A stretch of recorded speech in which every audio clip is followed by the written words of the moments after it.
எத்தனை காலம் தான் ஏமாற்றுவார் இந்த நாட்டிலே, சொந்த நாட்டிலே, நம் நாட்டிலே. தமிழ்நாட்டின் வரலாற்றில் அவர் உயிருள்ளவரை அவரான் தமிழ்நாட்டுடைய நிரந்தர முதலமைச்சர் என்ற வரலாற்றை படைத்தார். அதற்கு பிறகு அம்மா மதித்தான் செய்தார். நாளை தமிழகத்தை ஆளப்போவது நம்முடைய தளபதியை தவிர எவராலும் முடியாது என்ற வரலாற்றை நாம் படைப்போம். சார், அம்மா படத்தை வச்சுக்கிறது அப்பதான் எனக்கு மகிழ்ச்சியா இருக்குனார். எந்த தலைவர் சொல்வார்? வரலாற்று அப்படிப்பட்ட தலைவர். நான் எதற்காக நேசிக்கிறேன் என்று சொன்னால், 50 ஆண்டு கால உழைப்பை ஒரே நொடிப்புள்ளில் தூக்கி எறிந்தவரும் இருக்கிறார்கள். ஆனால் அம்மா படத்தை நீங்கள் 25 ஆண்டு காலம் தாங்கி பிடித்துக் கொண்டிருக்கிறீர்கள். அப்படி இருக்கிற போது அதைத்தான் நான் பார்க்கிறேன், மகிழ்ச்சி அடைகிறேன் என்று சொன்னார். ₹1 கூட செலவு செய்யாமல் இவ்வளவு கூட்டங்கள் வருகிறது என்று சொன்னால் நம்முடைய வெற்றி தளபதியை தவிர யாருக்கும் இல்லை.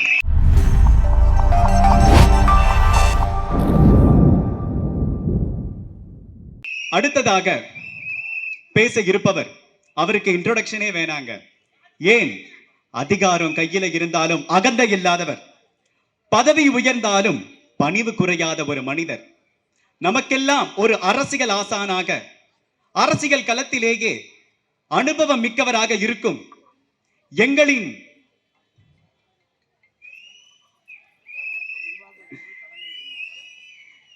நிர்வாக குழு தலைமை ஒருங்கிணைப்பாளர் ஐயா KA செங்கோட்டையன் அவர்களை ஒரு பெரிய கரகோஷ ஒலியுடன் பேச அழைக்கிறேன்.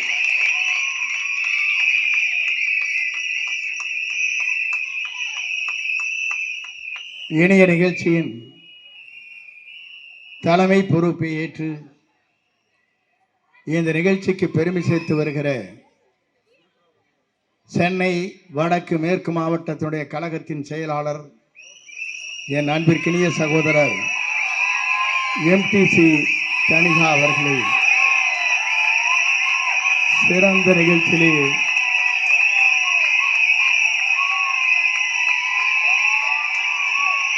கலந்து கொண்டு ஆர்ப்பரிக்கிற கூட்டமாக இருந்தாலும் சரி, தேர்தல் களமாக இருந்தாலும் சரி, தேர்தலில் எப்படி பிரச்சார மேலாண்மையை பொதுச் செயலாக இருந்து ஆற்ற முடியும் என்ற ஆற்றல் படைத்த இன்று மற்றவருக்கு சிம்ம சொப்பனமாக விளங்கிக் கொண்டிருக்கிற அன்பிற்கினிய சகோதரர் ஆதவ் அர்ஜுன் அவர்களே சிறந்த நிகழ்ச்சியிலே கலந்து கொண்டு எங்களுக்கெல்லாம் கழகத்தில் சிறந்த பணிகளை 30 ஆண்டு காலம் ஆட்சி இருக்கிற கழக பொதுச் செயலாளர் அன்பிற்கினிய அரிமன்னன் ஆனந்தன் அவர்களே சிறந்த நிகழ்ச்சியிலே எங்களுக்கு பிறகு சிறப்பான முறையிலே தன் கருத்துக்களை வழங்க இருக்கிற முன்னாள் சட்டப்பேரவை உறுப்பினர், தேர்தல் பிரச்சார குழுவினுடைய உறுப்பினர் அன்பிற்கினிய அருமை சகோதரர் பிரபாகரன் அவர்களே சிறந்த நிகழ்ச்சியிலே அவர் பேச்சை கேட்க வேண்டும் என்று ஆவலோடு அனைவருக்கும் கருத்துக்களை பரிமாறக்கூடிய கழக பரப்புரையாளர், என் நெஞ்சத்தில் நீங்கா இடத்தை பெற்றிருக்கிற அன்பிற்கினிய அருமையினன் நாஞ்சில் சம்பத் அவர்களே, கழகத்தின் துணை பொதுச் செயலாளர், ஆற்றல் மிக்க பேச்சாளர் அன்பிற்கினிய அருமை சகோதரர் ராஜ்மோகன் அவர்களே, சிறந்த நிகழ்ச்சியிலே கலந்து கொண்டிருக்கிற முனிவேல் அவர்களே, வினோத்குமார் அவர்களே, மைக்கேல் அவர்களே, ரமேஷ் அவர்களே, தினேஷ்குமார் அவர்களே, இந்த நல்ல நிகழ்ச்சியிலே கலந்து கொண்டு கருத்துக்களை வழங்கி இருக்கிற அன்பு சகோதரர் அசோக் அவர்களே, நம்முடைய கழகத்தின் தலைவர், எதிர்கால தமிழகத்தை ஆளப்போகிற தலைவர், அவர் நெஞ்சங்களில் நிறைந்து வாழ்ந்து கொண்டிருக்கிற கழகத்தின் அனைத்து நிர்வாகிகளே, அன்பிற்கினிய பெரியோர்களே, தாய்மார்களே, நண்பர்களே, உங்கள் அத்தனை பேருக்கும் என்னுடைய பணிவான வணக்கத்தை முதலில் நான் தெரிவித்துக் கொள்கிறேன். இந்த நிகழ்ச்சியை காணுகிற போது அன்பிற்கினிய அருமையனன் முன்னாள் சட்டப்பேரவை உறுப்பினர் அருமையனன் புரசை பாபு அவர்கள் இந்த பகுதிக்கு பொறுப்பாளராக இங்கே நியமிக்கப்பட்டிருக்கிறார்கள். தேர்தல் களத்தில் அவரை பற்றி நான் சொல்ல தேவையில்லை. அவர் பொறுப்பாளர் என்று சொன்னாலே மற்றவருக்கு சும்மா சொப்பனமாக விளங்கிக் கொண்டிருப்பவர் என்பதை நான் அறிவேன். என்னோடு பயணம் செய்தவர் அவர். ஆகவே அவரை பற்றி நான் கருத்துக்கள் சொல்வதை காட்டிலும் அன்பு சோர் தணிகா அவர்களை பற்றி சொல்லுகிற போது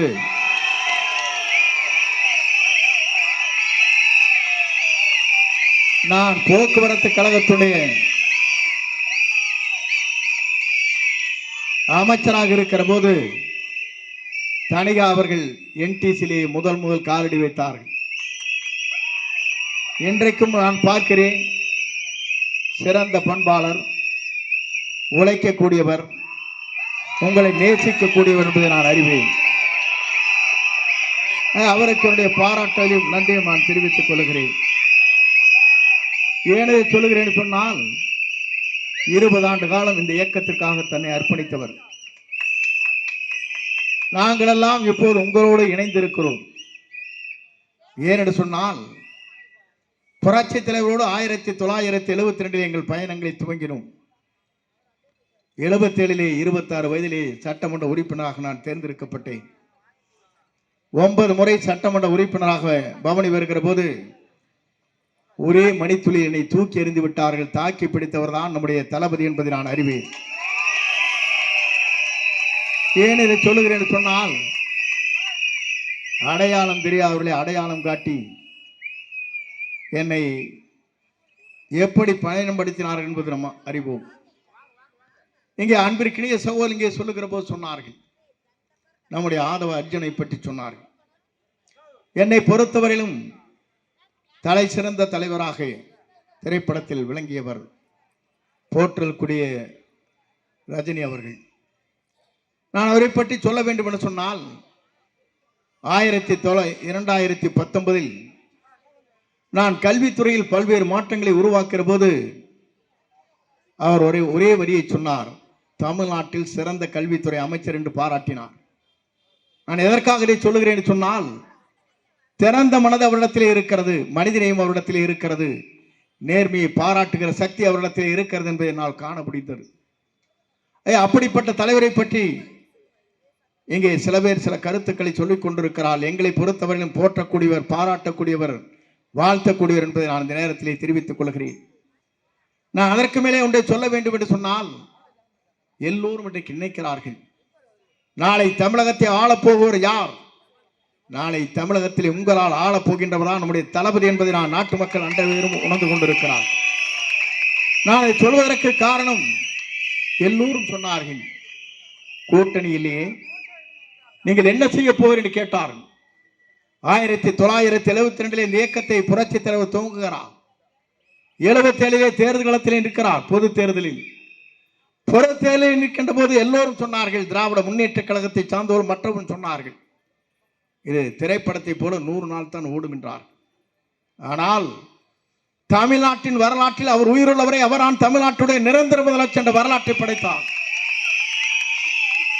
அதற்கு பிறகு அம்மா மதித்தான் செய்தார்.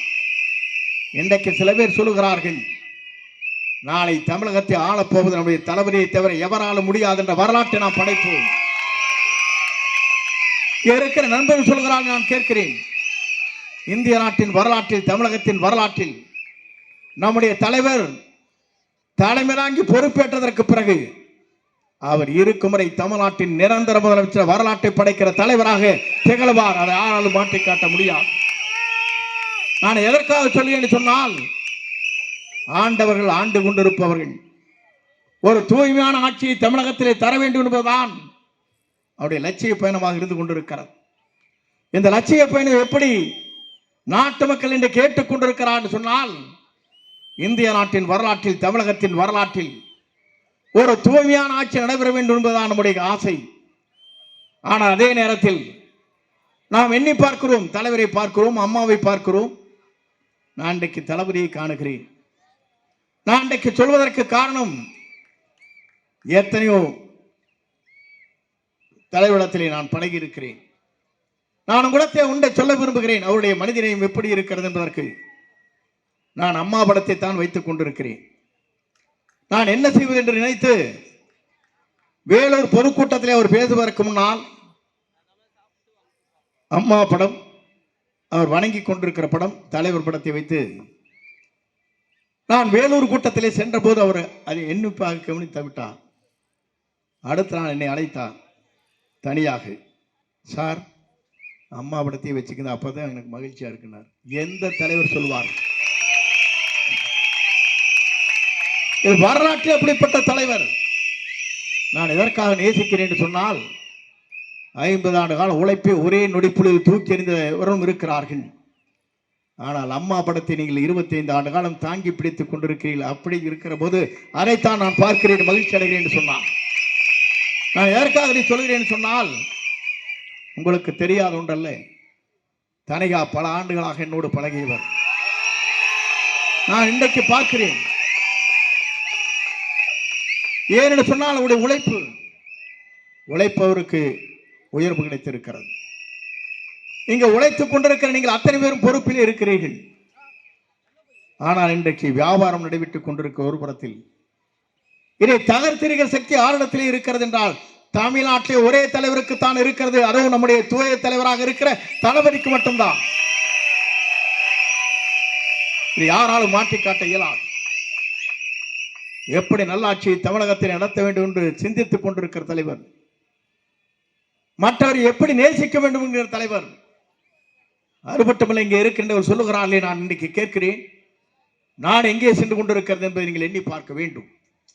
அதைத்தான் தலைவர் மலைக்கணலே பாடுகிற போது சொன்னார், இன்னும் எத்தனை காலம்தான் ஏமாற்றுவார் இந்த நாட்டிலே, சொந்த நாட்டிலே, நம் நாட்டிலேனார். எப்போ பாடிட்டு போன பாட்டு இப்ப வருது. எத்தனை காலம்தான் ஏமாற்றுவார் இந்த நாட்டிலே, சொந்த நாட்டிலே, நம் நாட்டிலேனார். இதுதானே உங்களுக்கு விஷயம் இருக்குது. நம்ம வேகம் வேறு. அதை விட ஒன்றை பாடினார், ஒன்று எங்கள் ஜாதியே, ஒன்று எங்கள் நீதியே, உழைக்கும் மக்கள் யாவரும் ஒருவர் பெற்ற மக்கள் எனார். அதைத்தான் நம்முடைய தலைவர் இன்றைக்கு பின்பற்றி கொண்டு, நம்முடைய தலைவருடைய லட்சியம், கொள்கை அனைத்துமே எல்லோரும் ஒன்றுதான் என்ற தத்துவத்தை நிறைவேற்றி கொண்டிருக்கிற தலைவராக நம்முடைய தளபதி விளங்கிக் கொண்டிருக்கிறார் என்பது என்னால் காணப்படுகிறது.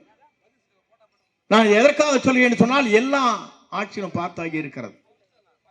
டெல்லியில் இருக்கிற பல தலைவரை நான் சந்திக்கிற வாய்ப்பு அம்மாவால் கிடைத்தது. நான் எதற்காக சொல்லுகிறேன் சொன்னால், ஒரு தூய தலைவரிடத்தில் நான் இன்றைக்கு வந்து அவரோடு இணைந்து இந்த பணியாற்றுகிற வாய்ப்பு எனக்கு கிடைத்திருக்கிறது. உண்மையிலே இன்றைக்கு நான் சொல்லுகிறேன், எனக்கு 20 வயது குறைந்திருக்கிறது. நான் எதற்காக சொல்லுகிறேன் சொன்னால், உங்களோடு இணைந்து பணியாற்றுகிற போதுதான் தெரியும் இளைய ரத்தங்கள் எப்படி ஓடிக்கொண்டிருக்கிறது, நாட்டை மாற்றுவதற்காக நீங்கள் எப்படி துடித்துக் கொண்டிருக்கிறீர்கள் காணப்படுகிறது. இங்கே பேசுகிறோர் சொன்னார்களே, ஒரு தூய ஆட்சி தமிழகத்தில் வேண்டும். எல்லோருடைய கருத்து இதுதான். ஆண்டவரும் போதும் ஆண்டு கொண்டிருப்பவரும் சரியாக இல்லை என்பதுதான் தமிழ்நாட்டு மக்களுடைய நிலை.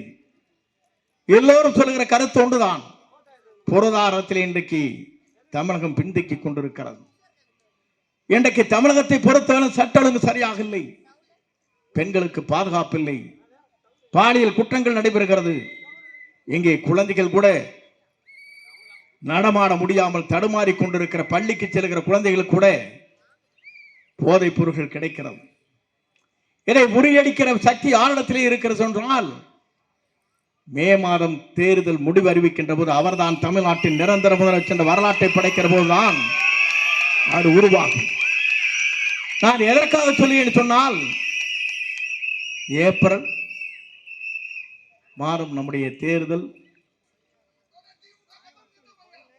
தேர்தலுடைய பதிவு செய்கிற நாள் 23. நான் நினைத்து பார்த்தேன், அன்றைக்கெல்லாம் நம்முடைய தேர்தல் களத்திலே பூத்திற்கு நீங்கள் வாருங்கள் வாருங்கள் என்று நம்முடைய பூத் கமிட்டி அழைப்பார்கள். சலிச்சு போய் 6:30 மணி 7 மணிக்கு வந்து நிற்பாங்க கியூல. ஆனால் இன்றைக்கு நிலையை பார்க்கின்ற போது 4 மணிக்கே நீங்க போய் 10 மணிக்குள்ள ரிசல்ட் போட்டு வந்துருவீங்க. அதான் நடக்க போகுது. தளபதி தான் வெற்றி பெற்றார் என்ற வரலாறு 10 மணிக்குள்ள முடிஞ்சிரு. கவுண்டிங் எல்லாம் வேண்டியதில்லை, கவுண்டிங் பண்ண வேண்டிய வேலை இல்லை. மே மாதம் கவுண்டிங் இருக்கு, வேலையும் கிடையாது.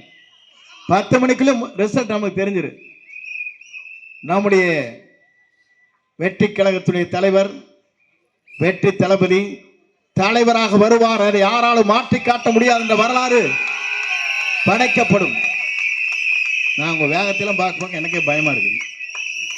எங்க போட்டு முடிச்சிருவீங்களே, எங்க போட்டு நசுக்கிடுவோம் பயமா இருக்கு. இப்பெல்லாம் ஃப்ரீயா வருவாங்க, ஜாலியா போவாங்க, மேடைக்கு ஆளை பிடிச்சிருந்தா அங்க உட்கார வைப்பாங்க, கூட்டம் வரும்.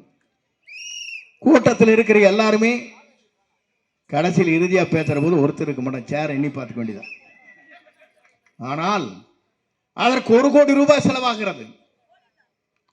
மகளிர் மகாநாட்டு நடத்த வேண்டும் என்று சொன்னால் 120 கோடி ரூபாய் செலவு கோவையில். ஆனால் 1 ரூபாய் கூட செலவு செய்யாமல் இவ்வளவு கூட்டங்கள் வருகிறது என்று சொன்னால் நம்முடைய வெற்றி தளபதியை தவிர யாருக்கும் இல்லை. நான் எதற்காக இதை சொல்லுகிறேன் சொன்னால், தமிழ்நாட்டில் பணம் கொடுக்காத வர ஒரே கூட்டம் நம்ம கூட்டம் தான். நீங்க எதை எதிர்பார்த்து வருகிறீர்கள்? எதுவும் இல்லை.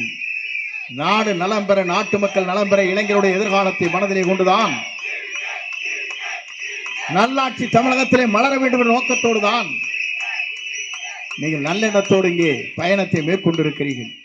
உங்களுக்கெல்லாம் என்ன இளைஞர்களாக இருக்கிற உங்களுடைய எண்ணங்கள் என்னென்று சொன்னால், தமிழ்நாட்டில் மீண்டும் ஒரு மாற்றங்கள் உருவாக்கப்பட வேண்டும். தூய்மையான ஆட்சி தமிழகத்திலே தேவை. படித்த இளைஞர்களுக்கு வேலை வாய்ப்பு உத்தரவாதம் கிடைக்கப்பட வேண்டும். சாலைகள் மேம்படுத்தப்பட வேண்டும். நான் ஒன்றை சொல்கிறேன், இந்த ஆட்சி மாற்றங்களுக்கு பிறகு ஒரு பாட்டில் தண்ணி 15 ரூபாய்க்கு விற்கிறதா. மேலை நாடுகளே போய் பார்த்தால் தெரியும், எங்க டேப்பு திருப்பினா தண்ணி குடிக்கலாம். அவ்வளவு சுற்றுச்சூழல் பாதிக்கப்படுகிறது. இதையெல்லாம் மாற்றி காட்டுகிற தலைவராக நம்முடைய தலைவர் வருவார். நீங்கள் 15 ரூபாய் கொடுத்து பாட்டிலை குடிக்கின்ற தண்ணீரை நீங்கள் பெற தேவையில்லை. தூய்மையான தண்ணீர் எங்கு வேண்டுமானாலும் நீங்கள் குடிக்கலாம். அதை உருவாக்குவார்.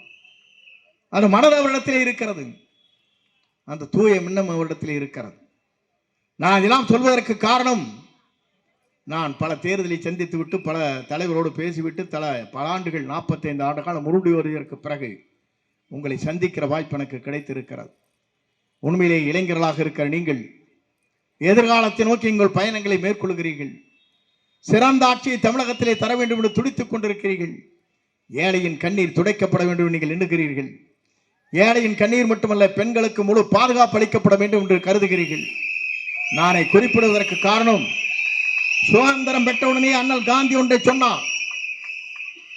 ஒரு பெண் நல்லறிவிலே நகை அணிந்துவிட்டு நல்லறிவிலே நடந்து செல்கிற போது அந்த பெண்ணிற்கு எப்படி பாதுகாப்பு இருக்கிறதோ, அன்றைக்கு தான் கேட்ட சுதந்திரம் முழுமையாக பெற்றிருக்கிறது என்று அண்ணல் காந்தி சொன்னாரே. இந்த பெற்ற சுதந்திரத்தை மீண்டும் தமிழ்நாட்டில் நிறுத்தி காட்டக்கூடிய ஒரே தலைவர் நம்முடைய வெற்றி தலைவரை தவிர எவராலும் முடியாது என்ற வரலாற்றை நான் படைப்போம். அவரும் சொல்லிட்டாரு, பட்டன் வச்சிருப்போம், டச் பண்ணா போது 5 நிமிஷம் வந்துருவான்ட்டாங்க. இவங்க என்ன வச்சிருக்காங்க? பட்டன் வச்சிருக்காங்க. அவன் தூக்கிட்டு போய் 3 நாள் கழிச்சு விடுறான். எவ்வளவு எண்ணங்கள், தூய்மையான எண்ணங்கள் நீங்கள் நினைத்து பார்க்க வேண்டும். ஒவ்வொரு வாகனத்தையும் பட்டன் இருக்கான், டச் பண்ண போதும் 5 நிமிடத்தில் அங்கே பாதுகாப்பு அளிப்பதற்கு தனிப்படை அமைக்கப்படுவது நேரடியாக என்னுடைய கண்காணிப்பில் இருக்கும். பெண்களுக்கு முழு பாதுகாப்பு அளிக்கப்படும் என்று சொன்ன ஒரே தலைவர் நம்முடைய தலைவர் என்பதை நீங்கள் மறந்துவிடக் கூடாது. நாம் எல்லாரும் சொல்றோம், தூய்மையான ஆட்சி தமிழகத்திலே கொண்டு வருவோம் என்று சொன்னால் எப்படி கொண்டு வருவீங்க, எப்படி கொண்டு வருவீங்க, ஆளுக்காள் பேசுறாங்க. நம்மை தாக்குவது யார் என்று சொன்னால் 23 கட்சிகள் நம்மை தாக்கி கொண்டிருக்கிறது. நம்ம ஒருவரை பற்றி என்ன காரணம்? மீண்டும் தமிழ்நாட்டில் இவர்தான் வருவார், அதை யாராலும் தடுக்க முடியாது என்ற நிலையை புரிந்து கொண்ட காரணத்தின் அடிப்படையிலே தான் நம்முடைய தளபதி ஆழ்வார். நான் இன்றைக்கு சொல்லுகிறேன், இந்த ஆண்டு 2026 நான் உங்களுக்கு ஒன்றை குறிப்பிட விரும்புகிறேன். தேசிய கொடி ஏற்றி வைப்பவர் நம்முடைய தளபதி மட்டும் தானே தவிர யாரும் இல்லை என்பதை குறிப்பிட்டு காட்டி உங்களை வாழ்த்தி விடைபெறுகிறேன். நன்றி, வணக்கம்.